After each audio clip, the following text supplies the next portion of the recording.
Mission Station on Space to Ground. Welcome to Space to Ground, your weekly look at what's happening on board the ISS. I'm Dan Hewitt.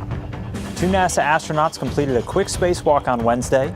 Rick Mastracchio and Steve Swanson ventured outside the station airlock to replace a backup computer relay system that failed back on April 11th. The two finished that task along with one other in only 1 hour and 36 minutes. Rick Mastracchio now ranks 5th in total spacewalking time with 53 hours and 4 minutes.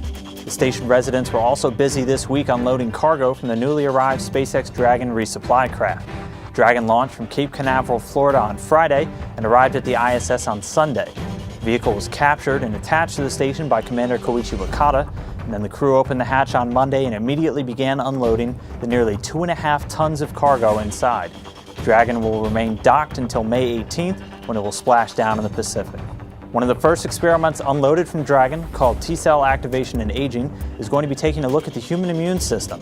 The investigation hopes to better understand the deterioration of immune function that happens to astronauts while they're in space and to aging people here on Earth.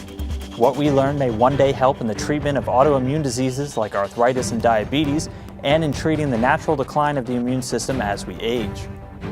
This week's social media question asks, how do Robonauts' legs work?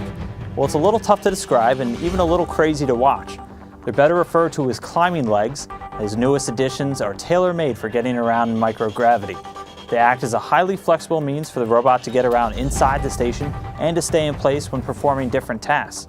We're hoping to see Robonaut take its first steps a little bit later this year. Make sure to keep sending us your questions and comments using the hashtag #SpaceToGround. We'll see you next week.